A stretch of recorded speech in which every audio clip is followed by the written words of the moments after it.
So for the next 4 years, should we just vote every black person vote independent and make them earn our vote in 4 years from now? Either party, I don't care. You vote Democrat or Republican, as long as one party say they're gonna do X, Y, and Z for us. Should we do it like that? I think as a black community, we need to find that candidate that says he's going to and hold him accountable and says that he's going to fight for the black agenda. We need to get him and raise him up, or he or she, whatever race they are, and get with the movement.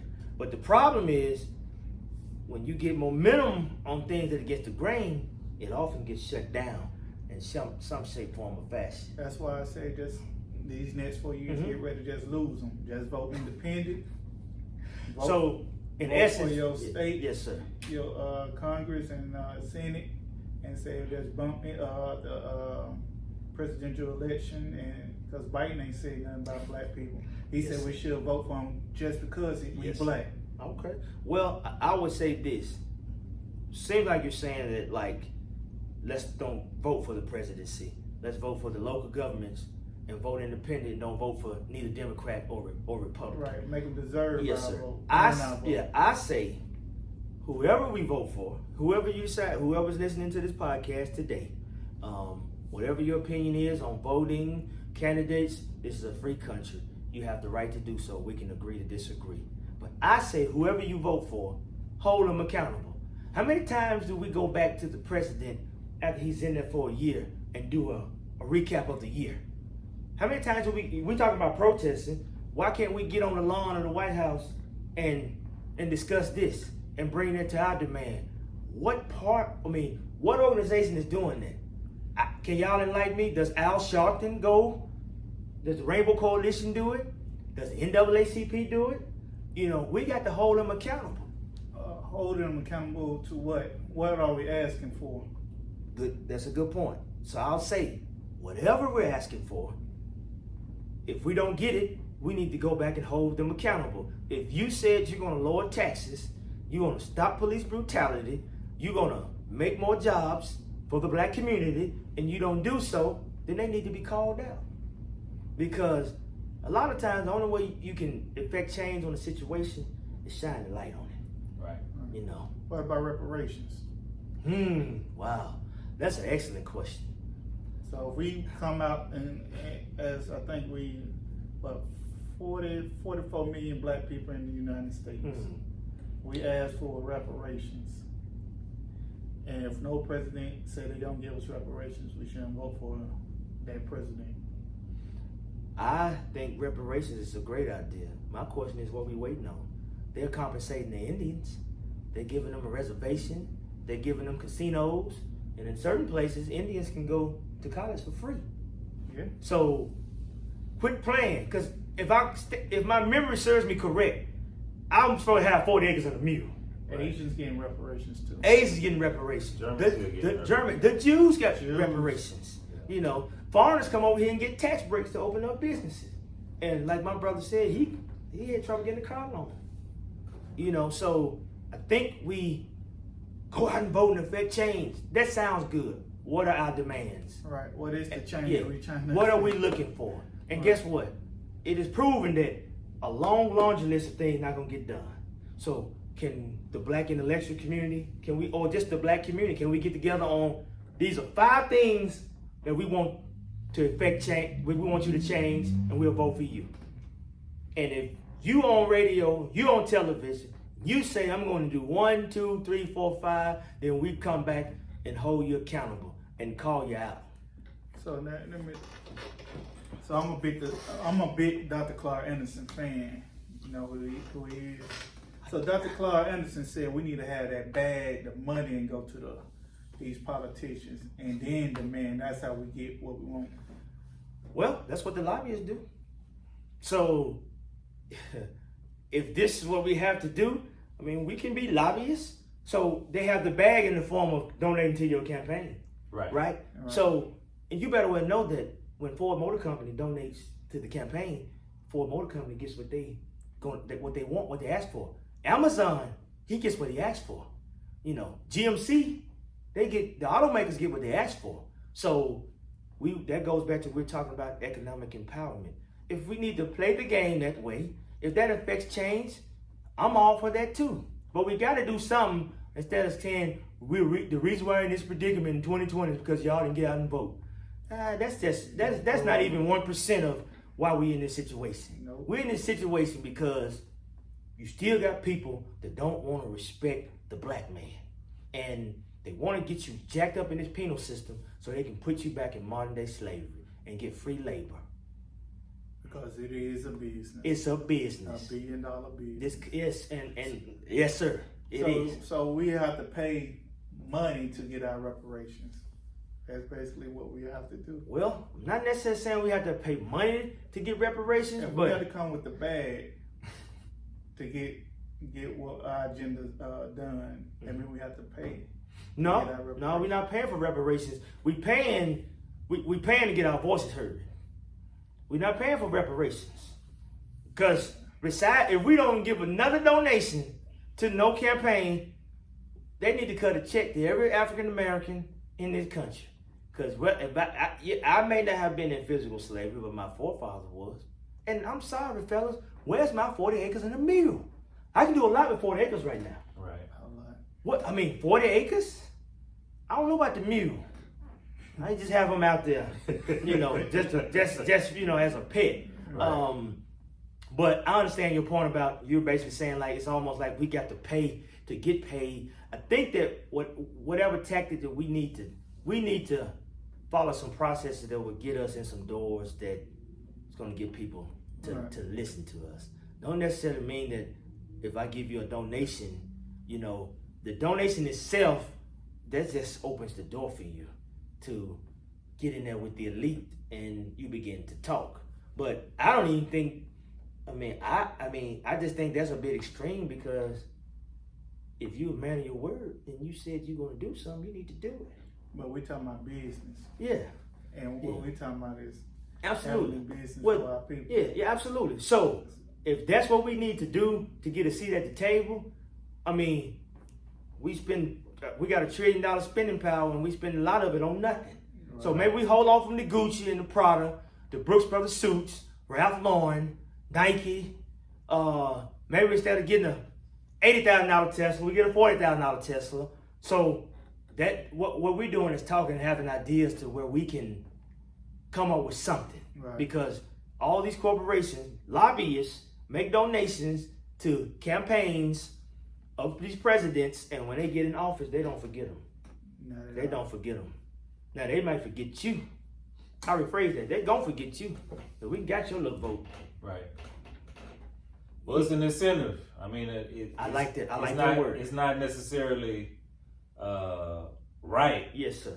But it's an incentive. Yes, sir. Even if you like to look in the movies or whatever, when they want to get some information, they slide somebody some money. Incentivize, because your mind is a little bit more open now that I'm, Right. I got $100 bill. Actually, I seen him yesterday. Right. And he did have on a blue shirt. Right. Now that you mentioned it. Like you talked about with the car companies. Yes, sir. Pharmaceuticals are always also a big one. Huge one. So of the big. if they got a drug and it's gonna take them 5 years to get it approved, Yes. or they can come over here with this money, Yes. this incentive Yes. to somebody that can make the difference. Yes, sir. And they say, oh, well, if you can do this for us, then we can get this done Yes, sir. in a year instead of 5 years. Brother, I like that word, and I like the word he used, Anthony. It's Incentive. Yeah. Let's incentivize you. Right. But you better well know, if I incentivize you, you got to. Right. I need a I'ma hold you return on accountable. I need a return on my Yeah. on my incentive pay. Right.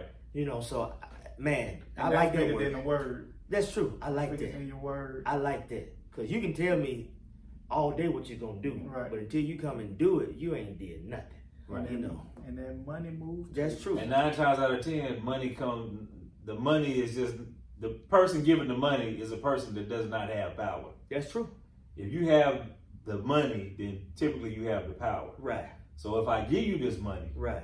and you don't do what you said you was Yes. gonna do, Yes. then the power That's true is gonna too. come forward. That's true. And maybe them naked pictures of you in the hotel with the underage girl. Maybe that's Right. going to get out. Right. Because that goes on too. People get ammunition to when it's time to fire Okay, you just decide you're not gonna do the right thing. Mm-hmm. You know, I don't recommend doing that to nobody, but I'm just saying we know it's a reality. Right. You know, we know it's definitely a reality. I mean, you know, it's time for people to put some, you know, action in courts. James Brown said, talking loud, but you ain't saying nothing. You know what I mean? Everybody loves a good speech. What we do after the speech, though? Right. You know, what we do after we drive the car through Lenox Mall, we're going to pay for that because the insurance is going to go up. What do we do after the speech? Well, I don't think anybody in the community would disagree with what we've just said. Yes, sir, absolutely. But for whatever reason, we can't come up with. Yes. Everybody got a good idea. Yes, sir. Everybody think they know how it should go. Yes, sir. But yet we still haven't. You know, we all agree that we need an agenda. Yes, absolutely. But we hadn't even got to the point of what the agenda is. Right.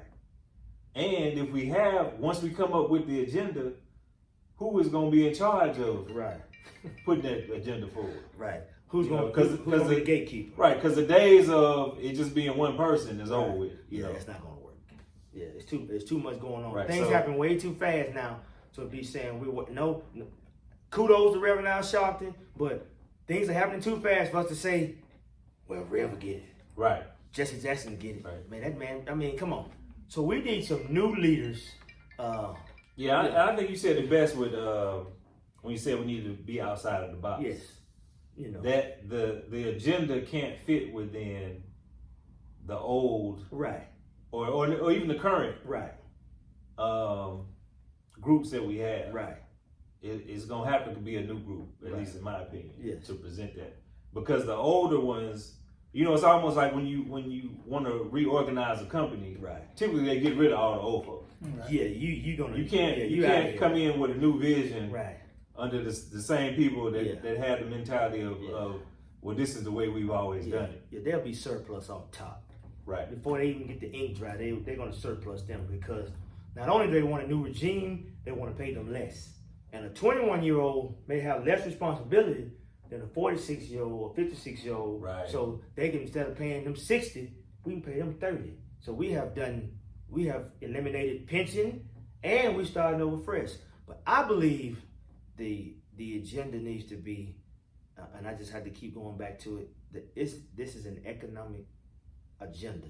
The first thing we all have to do is empower ourselves financially. If you can't donate no money, you can't affect change. If you don't have, they say who has the gold makes the golden rule. So if you got a little bit of money, you can begin to invest in different things with different people and you empower yourself, then we network. So you gentlemen got a barbershop. I don't cut hair, but I understand the business of a barbershop. So maybe when I get a little money, maybe I could, branch out and open up some barbershops. And then we begin, let's say, and then we do some salons. Then let's just throw in there for some fitness centers. Whatever we do, we go and we begin to expand. Because I tell you, the Hispanic community is expanding. Mm-hmm. You know, I'm not saying you still got black men out here that do landscaping, paint, and do a lot of different things, but the Hispanics don't mind, man. They don't mind going out here, and their spending power is increasing. So we got to get together. In order for us to affect change and to be able to do something, we need to empower ourselves. You know, we need to be able to get to the point to where we making money. And I'm not talking about just off one entity. I'm talking about multiple streams of income. You got multiple streams of income flowing. You might not hurt you to sit there and write a $50,000 check. But at the end of the day, it's a tax write-off for you too. Right. I'm going to donate. Hey, I'm going to give you this $50,000. Make this happen. Not only am I going to give you 50, I'm going to, since we're networking with the brothers and we have built a camaraderie, I'm going to get 10 of my friends to give you 50. That's $500,000. Now, if you really do this some good, the next time I'll get 20. That's $1 million. Now, I don't think nobody in politics or that has anything to do with anything of that nature, they won't be mad at them type of numbers. But like you just said earlier, incentivize. I'm not giving you this. I know it's a tax write-off, but I need to see something happening. Why we got these regulations on barbershops? Can we get this taken care of? So Right. it begins with, we got to fight intellectually and economically. You can't build nothing broke. You can't. It takes money to make money. So And we got to reposition ourselves to become entrepreneurs instead of going on someone's job. You either gonna live your dream or you gonna help somebody else live theirs. And we gotta stop that. Because if you really look at when we got out of slavery, a lot of us was sharecropping, working the land, mechanics. I mean, the barber it's still today is a respectable business. Barber, hair salon, painter, taxi cab driver, things of that nature. We didn't get a way out of there because that ain't, we don't do no blue collar work. We don't wear suit and tie, which is fine. But you got some people that's coming along that's doing that. So we also got to get back to doing things with our hands. We've told our children, grow up, go to college, and get a job. Every child don't want to go to college. But you know what? You can go to electrician school, learn to be an electrician, they're making a killing. You can go to heating and air, you become a barber. These trades are coming back, man. You gonna learn the trade. You ain't got to sit there and go to school for 6 years and come out of there with $300,000 worth of debt and spend the next 30 years of your life paying that off. To me, that ain't living. But you can get this electrician license and make you $150K a year. Have you so much business, you be turning people down. I can't get to you today. I knew I was in the wrong business when I had a clog at my house. It was on the weekend. Wow. The man pulled up. That's 75. His girlfriend was in the car with him. It happened just as quick as I'm telling you. He pulled up, went to the door, introduced himself, came, saw what the problem was, went back outside, got the ladder, climbed up there, snaked the main, whatever it is, on top of the house, hopped back down, came to the door, that'd be $75. Wow. Just as quick as I'm telling you, that's how it happened. Right. I said, man, I'm in the wrong. Yeah. They make a killing. Just when I'm pulling up is 75. Right. I'm like, man, at least, stay up there a little bit longer and make me feel better. Just when I'm pulling up is 75. And that's why we preach trades, man. Yes. Preach to the kids trades. Yes, sir. And we also need to network as it relates to, you're a barber. I should be able to, when I'm getting my hair cut, if I need a plumber, a carpenter, a painter, landscaping, a beauty salon, whatever. I should be able to say, hey man, you got a good plumber. And here's another thing we need to do, black people. Let's knock the stigma away that the black man's gonna get over on you when he come to your house. Because I'm here to tell you, it don't matter what color a person is, if they're gonna try to pull the wool over your head, they're gonna try to pull it. You gotta be smart enough and do your research to know exactly what they're working on and what is the median price and what you want to accept. But let's begin to give a brother a chance. But I'm going to say this. There's no such thing as the hookup. You got to pay. So when you come out to my home, my brother, give me an estimate. Let me look at it, itemize it, and stand behind your word. Because I'll say I've been burned by a person of color before. But see, he burned himself because I would have kept getting him business. Exactly. But I have a lot of more people of color, a lot of more brothers that I reach out to, and they take care of business because it's their trade. So just because you've had a bad experience, I know it's challenging sometimes to move past it. Don't think that a Caucasian, an Asian, a Mexican, a Russian, don't matter. If they think you green, they're going to try to bump your head. That's what we say in Memphis. They're going to try to bump your head. But you got to empower yourself, and we got to begin to, to give people an opportunity, And you never pay until the job is finished anyway. So we need to begin to network man. We need to, you know what?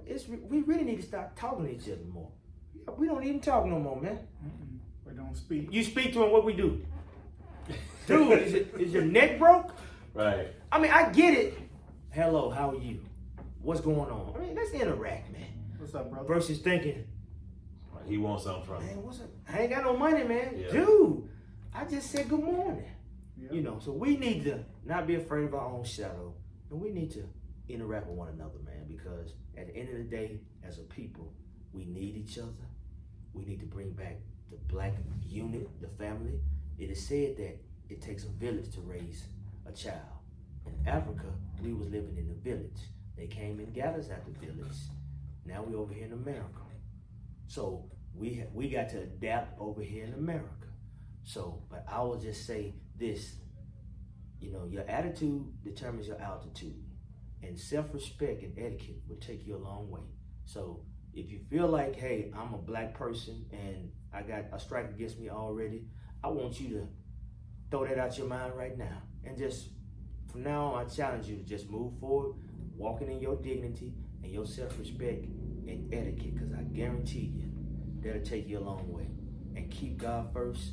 I'll leave you with this, and I'm paraphrasing. You can look it up for yourself.